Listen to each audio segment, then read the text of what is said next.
Baraza la mitihani la Kenya NEC limekamilisha maandalizi ya mitihani ya kitaifa inayotarajiwa kuanza Oktoba 17.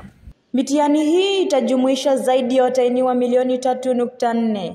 Kwa mujibu wa taarifa kutoka kwa mkurugenzi mtendaji wa Baraza la mitihani NEC, vifaa vya mitihani tayari vimechapishwa na kuhifadhiwa katika vituo maalum vya usalama. NEC has installed an additional 25 containers in various sub-counties, bringing the total number of containers to 642, up from 617 that were used last year. Huku maafisa wa usambazaji, wasimamizi na wakaguzi wakiwa wamepokea mafunzo ya kina kuhusu taratibu za mitihani hiyo. Kwa mujibu wa baraza hilo, wataalamu 10,000 wa kituo, wasimamizi 12,000 pamoja na waangalizi zaidi ya 54,000 wataajiriwa.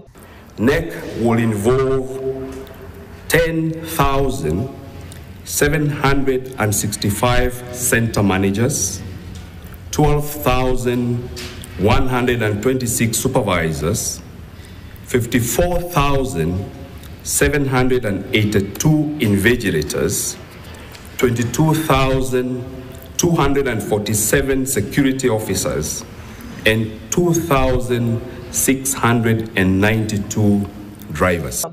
Shule nyingi nchini zimeripoti kuwa ziko katika hatua za mwisho ya matayarisho, ikiwemo kufanya majaribio ya ndani, midahalo ya kitaaluma na mikutano, kwa lengo la kuwapa wanafunzi mazingira bora ya maandalizi. Wizara ya Elimu pia imesisitiza usimamizi madhubuti wa mitihani hiyo, huku ikiahidi kuwa kutakuwa na uwazi, usawa na haki kwa kila mwanafunzi, na kuahidi kuwachukulia hatua kali za kisheria kwa wale watakaojihusisha na udanganyifu. We will have, as in the past, no mercy on anyone who will be found engaging in any form of malpractice. Kwa sasa, wazazi na walimu wanahimizwa kushirikiana kwa ukaribu ili kuwapa wanafunzi motisha na utulivu wa kiakili. Nikiripotia The Game Changer Media, Nite Cherono Linda.